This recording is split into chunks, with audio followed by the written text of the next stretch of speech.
What's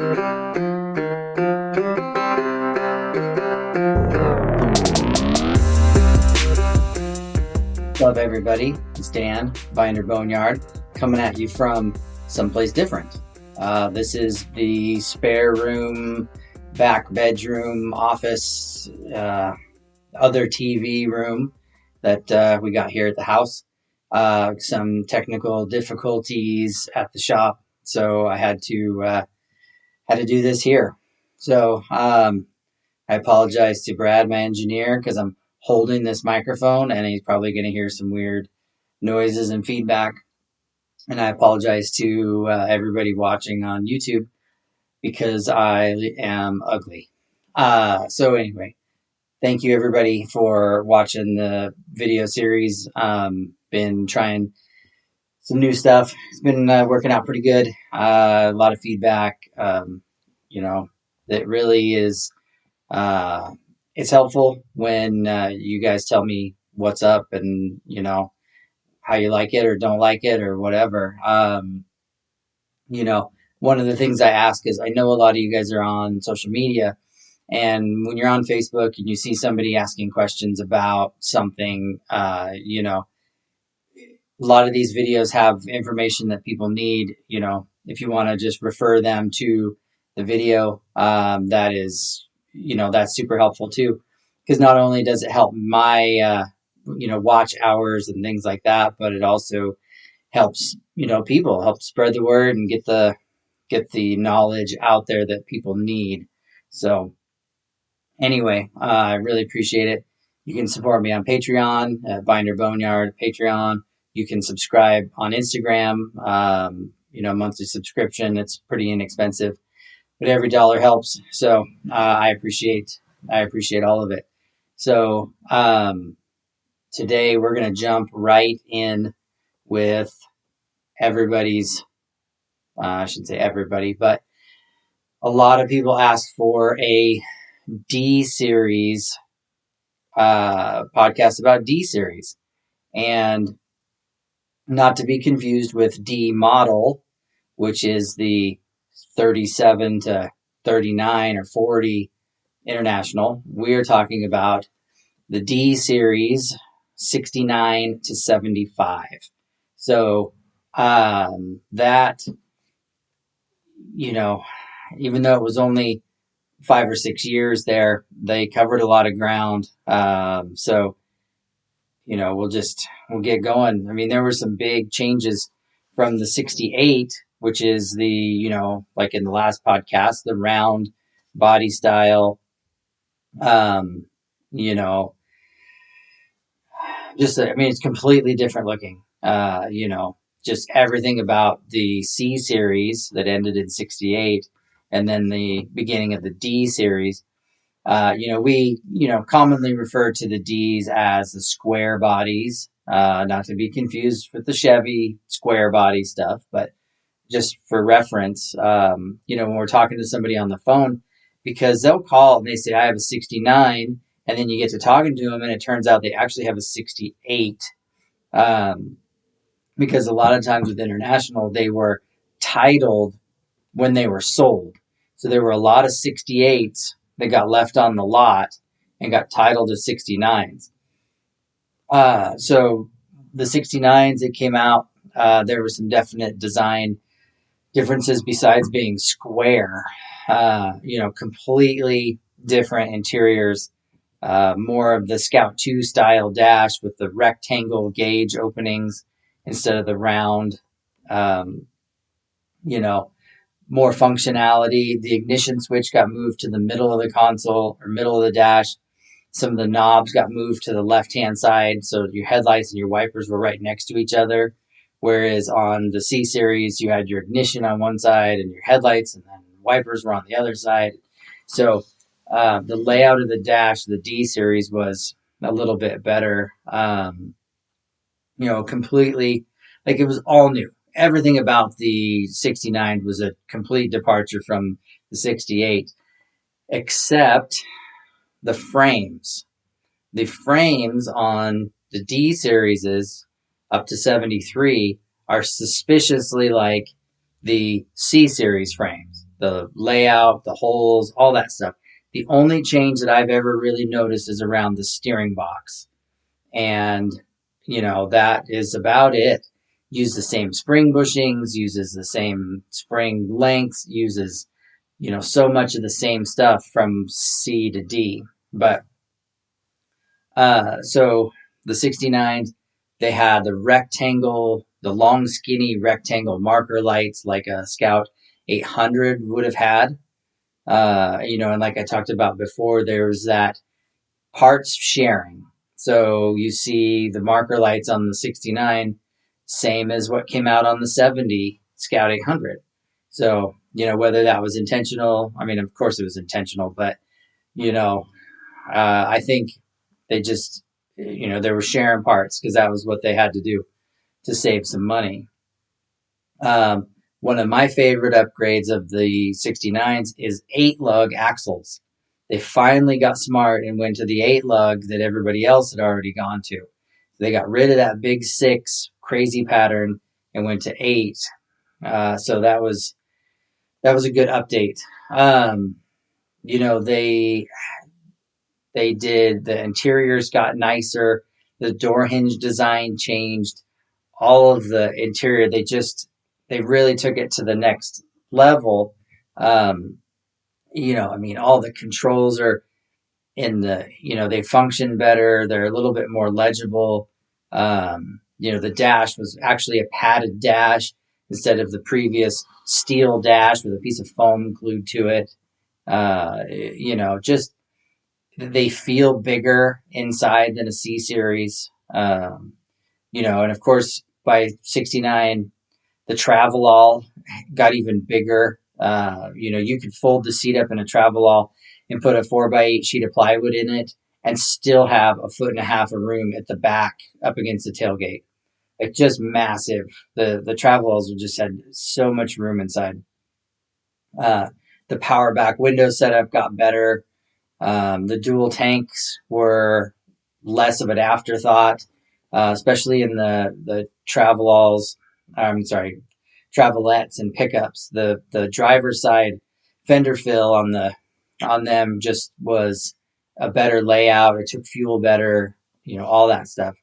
A lot of the indicator lights got moved to the dash panel instead of being separate standalone lights like you saw in the C series. But yeah, just a general difference in layout. You saw, the upholstery change. It got way more cushy and more padded. Unless you had a base model with a bunch of vinyl, then, vinyl can only be so cushy. But just the difference between base model and upper model it's way more than just some chrome. The early 70s, they had that single bar in the middle of the grill, the trim, and a big 5-inch wide piece of trim across the bottom with the spaghetti trim that went, halfway around. You saw the air conditioning became standard or a factory installed deal instead of a dealer setup.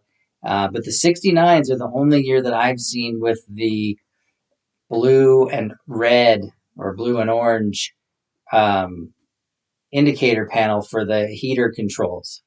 I didn't see that in any other ones. And also the aluminum dash bezel, I think, was a 69 and early 70 only item that I've seen.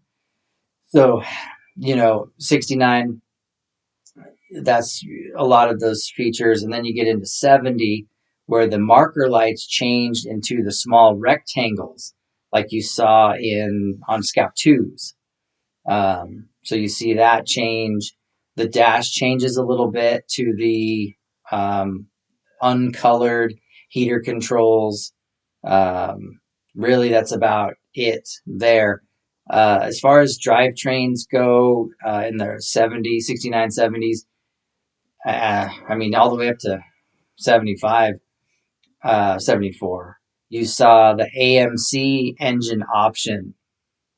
So you had the 232 or the 258 was 6 cylinders that were available. And then in the bigger trucks, or not bigger trucks, but In 73, you saw the AMC 401 came out briefly. I think maybe even into 74, but it didn't last a long time. But anyway, so you had the AMC option. You still had the 3 on the column, or 4 or 5 speed. And you started to see more of the 5 speeds in the D series. The early 69 and 70s were still running the NP202, or the TC141, if you're watching. So, they switched to that, or they kept that going. But really, the 8 lugs, the brakes got a little bit bigger. Power steering was more common again over the C series. Really not a ton of difference between 69 and 70. And then into 71, you saw the grill change to the mesh or egg crate plastic grill insert with the emblem on the lower right. That's the only year of that grill, that 71 egg crate. So that style is what changed the hood latch. And then, there were some minor changes inside, like almost unnoticeable differences. Colors mostly changed in that. Every year there were different colors. They were close, but like one year would be, 69, it would be yellow. 70, it was sunrise yellow. And then 71, it was sunburst yellow. I mean, and they're all like within 2 shades of each other. So you saw those updates. Really, like I said, 71 was kind of the last of that kind of style, because in 72, when the Scout 2 came out in 72, the dash changed. There became an indicator bar that lit up to show you what the knobs were, where the headlight switch was, where the wipers were, whatever. So then the dash got a little flatter. The dash pad changed. The glove box door changed. Just the style of the dash, the AC vents, if you had them moved from down low to up high on the dash. The AC system got revamped. So there's some differences there. 72, you saw, not much mechanical change. It was mostly cosmetics. And then speaking of that, the grill changed. You had the plastic insert went away, and turned into the full horizontal bars with a divider in the middle that broke up those horizontal bars. Little things like that mechanically they didn't change much, but cosmetically they changed a few things here and there. Different mirror styles came out. But yeah, I mean, not a lot, but again, color changes, nothing earth shattering. And as far as the models go, I mean, they changed the numbering. So, they went from 1000s to 1010s, which a 1010 is the light half ton with the torsion bar FA9 front end. The 1100 would be a half ton with an I-beam, or you could have been half ton with 4-wheel drive. Because in 73, then they changed the numbering again to, you could have had an 1110, which I believe is a half ton 4-wheel drive, whereas an 1100 was just half ton 2-wheel drive with an I-beam. And then same with the 3/4 tons, you had the 1200 in 69 and 70, and then you had the 1210 that started in 71, and then same 1300, 1310, all the way up to the 1500s. So then, you had the 392s, the IH engine options were 304, 345, 392. pretty much standard option. You saw a lot of 392s end up in the half tons for whatever reason. Everybody wanted a 392, even though they got terrible mileage and were fragile. Something about what people wanted. I don't know. But so anyway, so there's, the transmissions, like I said, 3-speed, 4-speed, 5-speed. That's the other thing. In 72, they switched from Borg Warner automatics to Chrysler 727s. So now you have, the Borg Warners, they had their downshift, kick down solenoid was a button underneath the pedal. So you could adjust that to kick down, when you really needed it to or whatever. Borg Warners were, iron case, heavy, kind of, I don't know. They had some weird things about them, but I had one in my Travelette and I towed some heavy stuff around the country and it seemed to hold up okay. So, I didn't have any problems with the Borg Warner. The problem with Borg Warners nowadays is the cost of having them rebuilt and also finding parts. Parts for them are getting harder to find. So, a lot of people are getting rid of the Borg Warners and swapping in the 727, which came out in 72. And that's like they had the kick down linkage that went from the carb to the valve body. They were all aluminum case. They were Chrysler internals, so they were heavy duty and easy to get parts for. Still are today. 727s are still a very decent trans, and so a lot of people like them. I'm a fan. I don't mind the 727s when they're built right. So that, and then the difference between like a D series or C series and a Scout is the transfer case is divorced. So the transfer case rides separately on its own mount behind the transmission. So that was another, I think, money saving or line time saving thing from International. And I think Dodge was doing it too. I mean, they definitely didn't invent it, but if you ordered a 2-wheel drive, there was just a cross member with a carrier bearing. But if you wanted a 4-wheel drive, there was a cross member that the transfer case hung from. And then the tunnel cover had a hole in it for the shift lever. Like, it was a really easy change to go back and forth from 2-wheel drive to 4-wheel drive. I shouldn't say easy. I mean, the cross member that the carrier bearing was hung on was riveted to the frame. So it took a little bit of torching to get a 4-wheel drive cross member in there.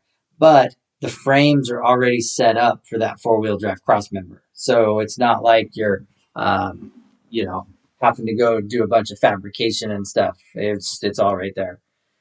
So, and then that's the other thing is in 71, you saw the NP205 come in.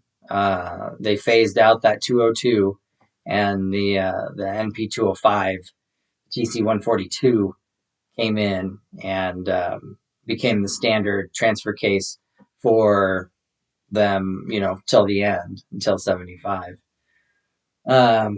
So 73, now we've standardized. We've got the 727, you got the 205, the Dana 60 rear or Dana 44 rear, depending on your model. The 44 front, you saw the big knuckle 44 front. That had been around for a while, but I saw more of those in the D series. So they had the bigger axle shafts, bigger U-joints, bigger locking hubs, but the same Dana 44 ring and pinion. Because believe it or not, Dana 44 ring and pinions are fairly durable. They actually can take some abuse, but the wheel ends are the part that breaks.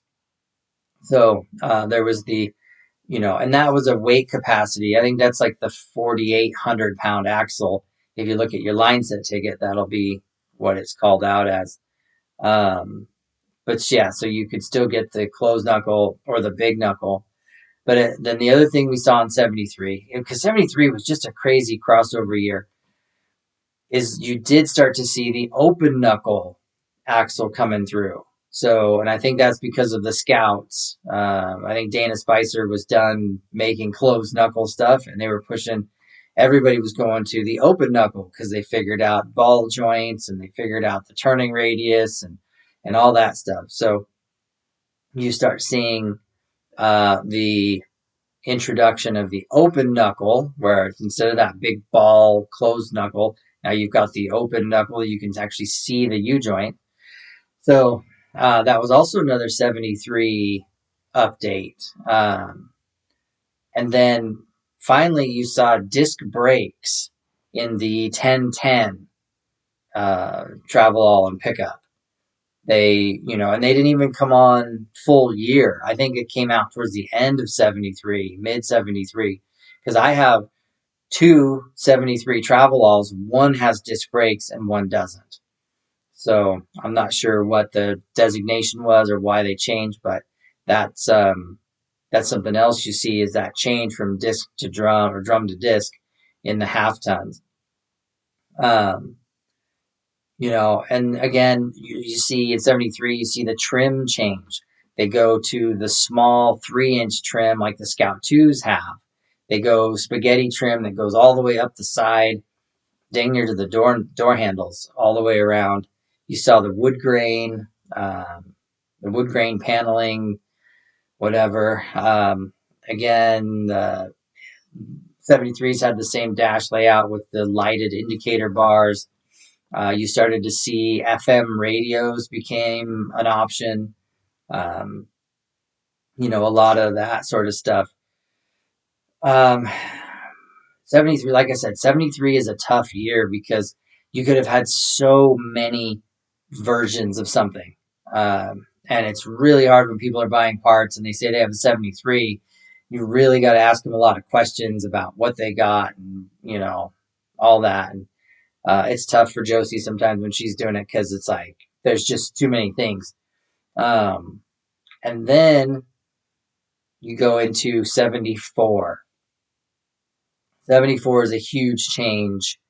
Externally, not really. The grill changes to a still horizontal bars, but it bumps out in the middle. The hood bumps out a little bit, and the valance underneath the grill bumps out a little bit. But the rest of the body stays in the same shape. The tailgates change on the pickup beds. They have a different latch style. Oh, and then the other thing, the 73 and 4 era, the Wagon Master. Someone's crazy idea about taking a travel all and cutting the roof off of it and making it into a super short bed pickup to haul fifth wheels or something.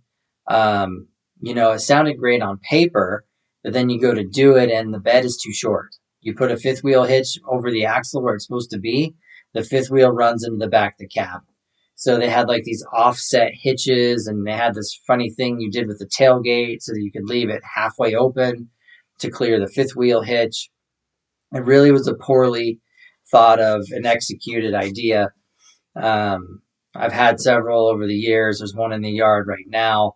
I think they're ugly. I don't like them. They're just not I don't know. They don't do anything for me, and I feel bad every time I see one on the road. So that was 73. That was a weird changeover for them. But so 74, like I was saying, you got the different grill, but otherwise they're unchanged.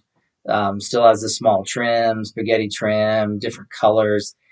The dash changes a little bit more. They added an optional clock. That sort of stuff changed up some. But then you see the chassis changes big time. The frame changes. It gets wider.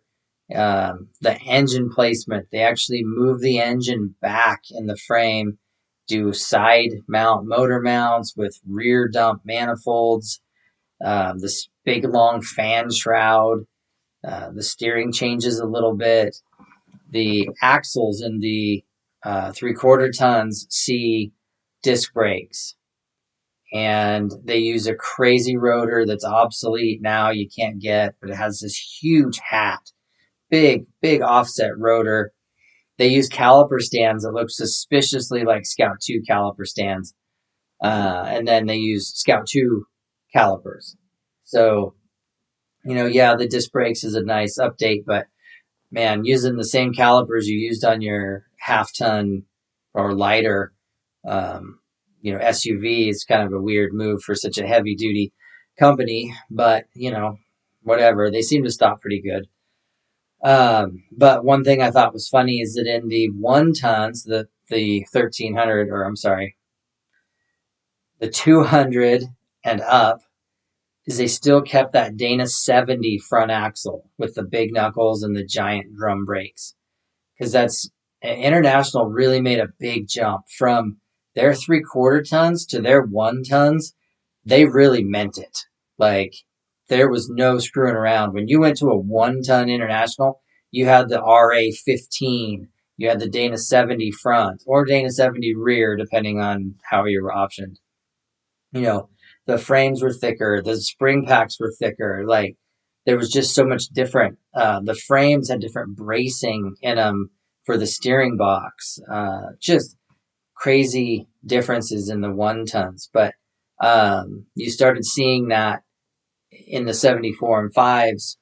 They also changed the model numbers. They went from 1210, 1110 to 150 and 200. And then there was no 300 or 400. It went from 200 to 500, even though you could have had a 200 with that Dana 70 front and the heavier frame and all that.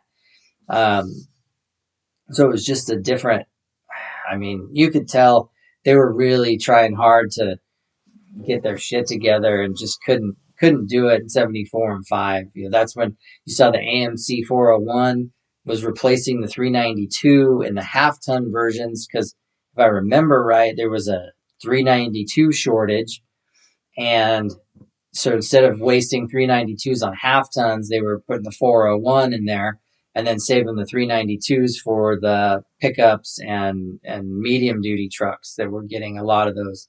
A lot of school buses out there with 392s.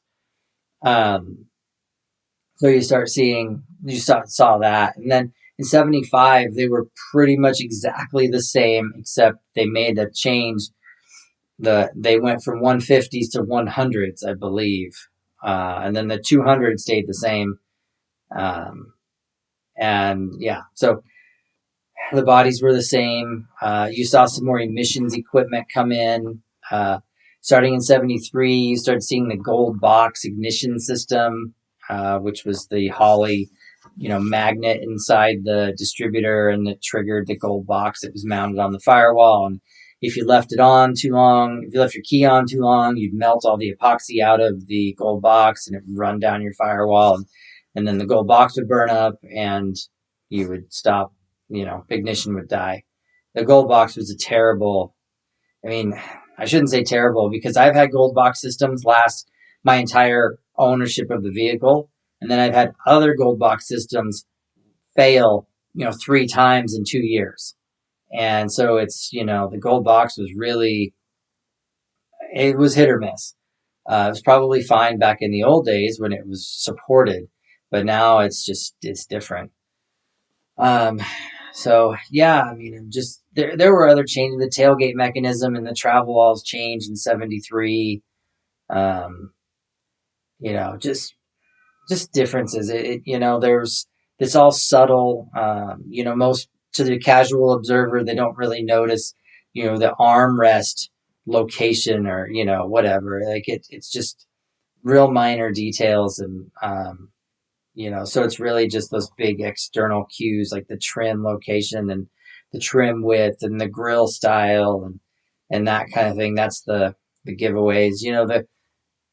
The C-Series rust problem was so bad. I think International tried to correct that in the Ds, and I think the Ds don't have as bad a rust problem. The cab corners will still rust. The D's biggest problem is the windshield frame. There's just no paint on the header above the windshield on the inside. And so it starts getting moisture in there from the hot and cold cycling, and then it starts rusting from the inside out, and it rots that window frame above the windshield. Um, and then the inner fenders where the hood hinges bolt to, those rust out and fail. That's pretty common on them as well. So those are the two big rust points on a D series, is that hood hinge and then above the windshield. Otherwise, I mean, really, they're pretty all right. I've seen Travelettes rust out in the middle where the middle body mounts are under the floor. They'll rust there, but I mean, not as bad as everybody thinks. They definitely don't have the cowl rust that the C's did. They do, it can rust in there, but it's not nearly as bad. Um, but yeah, I mean, I was always wondering what they would look like if they continued on. There were rumors that, they were going to use Dodge pickups or something to help keep the pickup line going. But, I don't know if that happened or not. I've seen some artist renderings of like 78 Travelals, and I am so grateful that they did not get made because they are ugly, ridiculously ugly. So, I'm glad that they stopped making pickups when they did, when they were still classy looking and, and stylish and all that before they got completely out of control. Because we all know what the late 70s did to the auto market. Every manufacturer just had gaudy cars and trucks by, the late 70s. So, yeah. Really, that's about it for the rundown on the D series. Is I probably missed some stuff or, jumped all over. So hopefully you guys can follow along. Hopefully it was semi-informative and, yeah, I don't know. I'm sure you'll let me know if I missed something. But anyways, thank you for listening. Thank you for watching. I apologize for the terrible, setup this time, but, hopefully I'll be better next time. So, and speaking of next time, till next time, I'm Dan from Binder Boneyard.